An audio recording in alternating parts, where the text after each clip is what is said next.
My fiance's family declared, "We're going to ruin your wedding day to stop this mistake."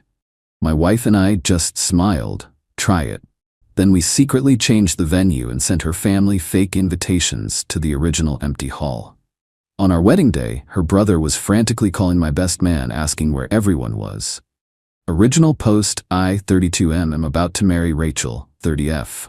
While not quite at the venue her family thinks we're using, it's complicated and honestly, pretty messed up. Rachel and I have been together 4 years. She's incredible. Her family, her mother Janet, mid-50s F, father Dennis, similar age, and her brother Tyler, 32M, let's call them the opposition, have never really warmed to me. I'm apparently not what they envisioned for Rachel. Not flashy enough, wrong background, you get the picture. It's been a low hum of disapproval for years. We got engaged 6 months ago. Just us, a perfect moment. We were thrilled. Telling the opposition, however, was like pulling a pin on a grenade. Janet was visibly distressed, talking about Rachel making a terrible mistake and how she couldn't possibly be happy with someone like me. Dennis just looked grim, muttering about rash decisions. Tyler, ever the charmer, kept asking Rachel if she was absolutely sure, with a smirk that made me want to grind my teeth. We tried to smooth things over. Invited them for dinner a week later to talk about preliminary wedding ideas. That's when it escalated. After a couple of glasses of wine, Janet looked at me, her voice tight. "Jack, I want you to understand. We have serious reservations. We can't, in good conscience, stand by and watch Rachel make such a monumental mistake. We'll have to do what's necessary to make her see sense before it's too late." Dennis nodded. "It's for her own good, Rachel. You're not seeing clearly." Tyler chimed in, "Seriously, sis, this isn't a path you want to go down. We're just looking out for you." He didn't explicitly say they'd ruin the day, but the implication hung heavy in the air. They wouldn't support it, and they'd actively try to guide Rachel away from it. Rachel was livid. "This is my life, my decision. You don't get to make me see sense." Later, Rachel was shaken. "They're serious, Jack. They think they know best, and they'll interfere. My mother can be incredibly persistent and creative when she thinks she's right." That's when a very uncharacteristic cold resolve settled in me. I'm usually a go-with-the-flow kind of guy, but this felt different. This was about our future. "If they're determined to cause trouble," I said, "then we need to be smarter." The next few months were a series of subtle, undermining tactics from their end. Janet would casually mention to Rachel how a friend's daughter's wedding, to a wonderful, suitable young man, had issues with a vendor we'd casually mentioned researching.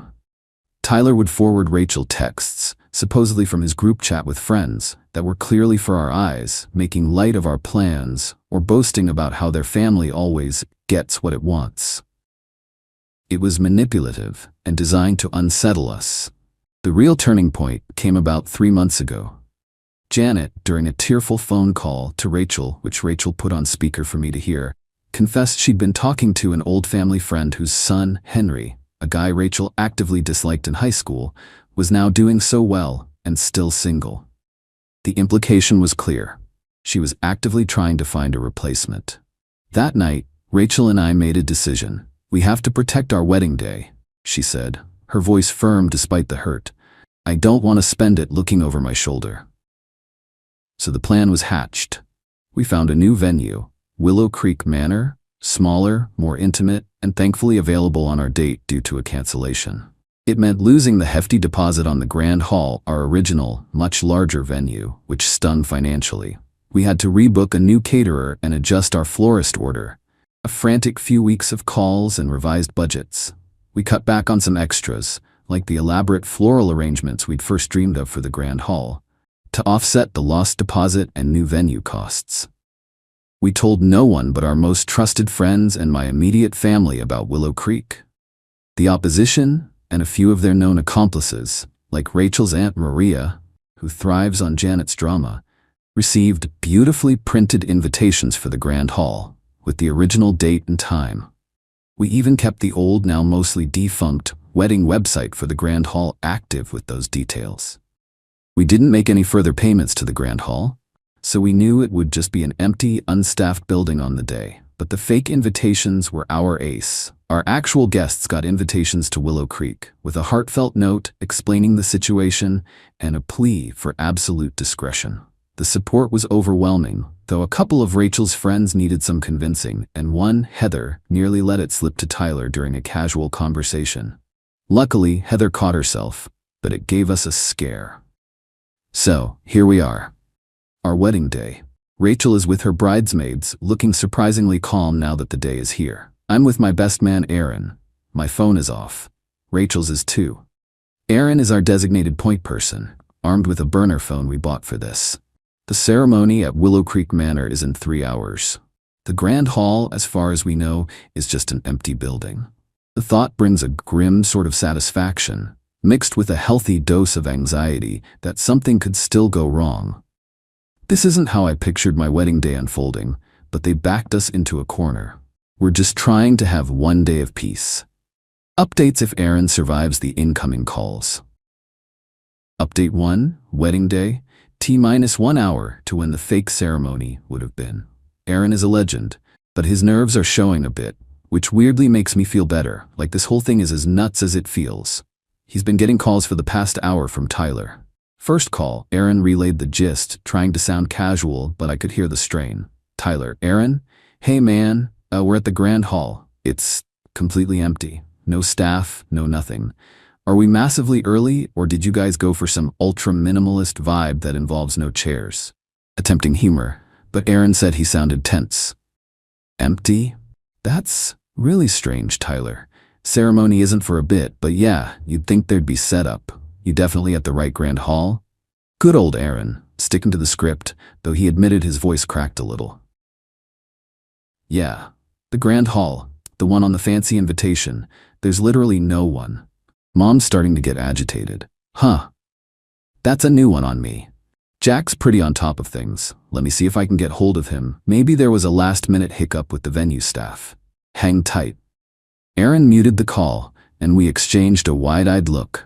Rachel, having her hair touched up, let out a shaky laugh. This is happening. My brief moment of emotional vulnerability hit me hard this morning. Woke up at 4 a.m., heart pounding, thinking, are we horrible people? Is this too much? Rachel was awake too. She just held my hand and said, they threatened our peace, Jack. We're just trying to claim it. We're doing what we have to do. It didn't make the anxiety disappear, but it helped. Second call from Tyler. About 20 minutes later, Aaron let me listen in, his end muted. Tyler, voice definitely higher, less joking. Aaron, seriously, what the hell is going on? Aunt Maria just rolled up with her kids and a couple of my mates are here. The place is a morgue. We found a security guard doing rounds and he said there's no event booked here today. At all. Mom is losing it. She's actually crying and Dad looks like he's about to explode. This isn't funny anymore. Aaron, his voice a little strained but holding. Whoa, Tyler, take a breath. No event? That's impossible. Jack checked everything. Maybe the guard is new or misinformed. Did you try the venue's main office line, see if they can clarify? Tyler, yes, we called the main office. They said, and I quote, there is no wedding for Rachel and Jack scheduled today. They said the booking was never finalized beyond an initial deposit. What is happening? Janet, in the background, audible sobbing. He's done this. That manipulative boy, I knew we couldn't trust him. My poor Rachel, what has he dragged you into? Aaron, look, I'm with Jack now. We're just finishing getting ready. Everything seems fine here. We're heading to the venue soon. He means Willow Creek, of course.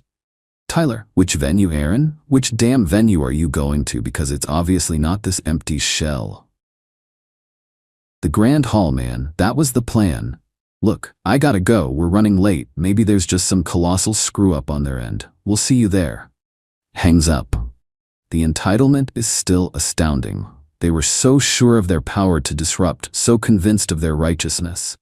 The idea that we might have a countermove just didn't enter their heads. Rachel is ready. She looks beautiful, a little stressed around the eyes but resolute.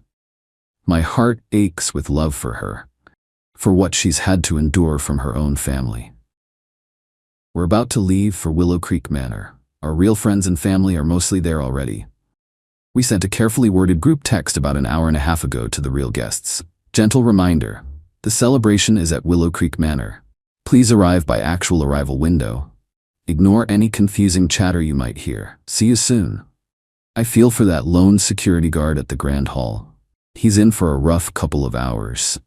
Update 2. The aftermath. 1 week later, married. We did it.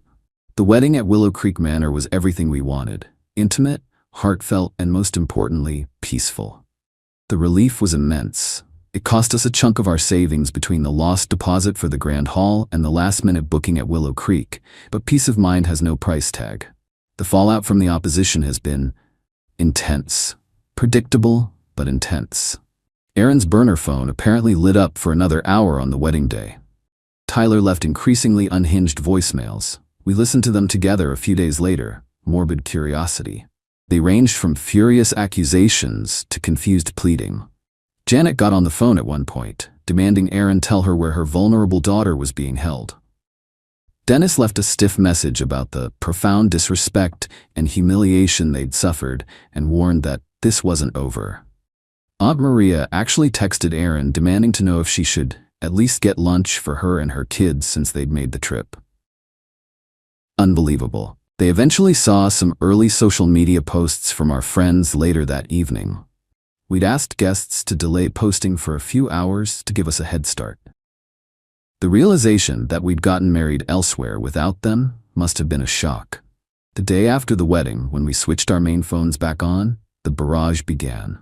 Janet's texts to Rachel were a mix of wounded bird and passive aggression. Rachel, darling, I can't understand why you would choose to hurt your family like this. We were only ever concerned for your happiness.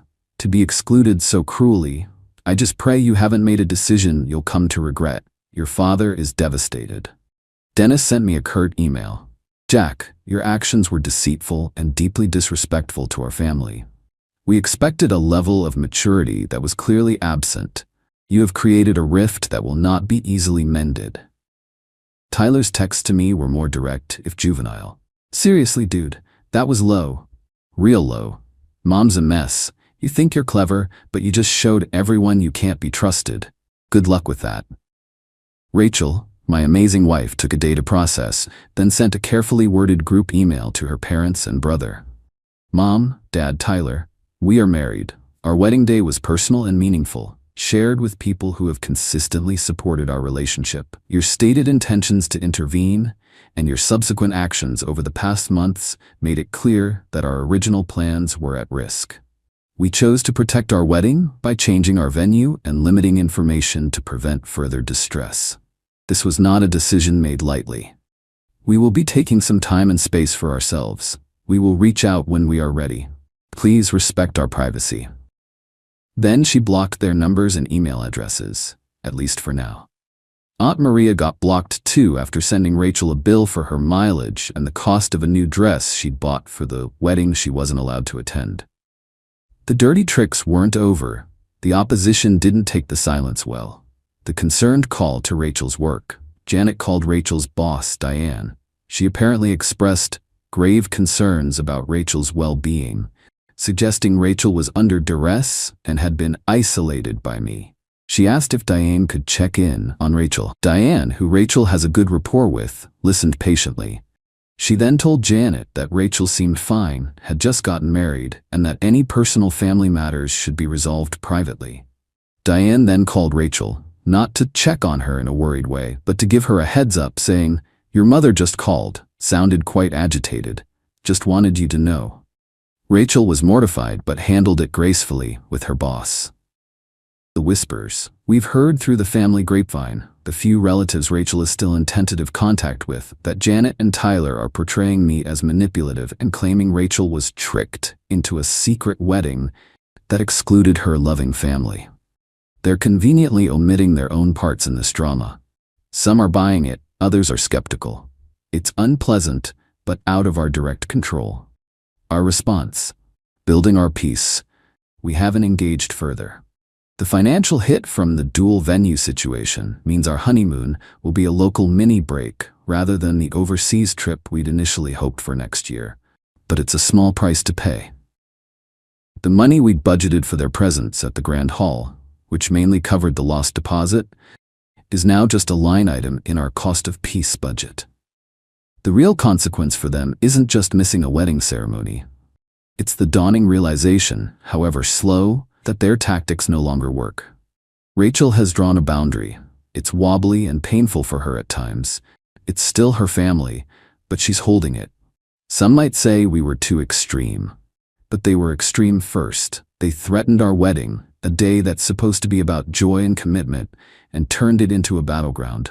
We just chose a different field of battle, one where they couldn't find us. We're focusing on us now, enjoying the quiet, the lack of drama. It's a strange way to start a marriage, but it's ours, and it's peaceful. They wanted to ruin our wedding day. Instead, they just revealed why they couldn't be part of it. They still don't fully get it, I think. They see themselves as the victims. But that's their narrative to live with. We're busy writing ours.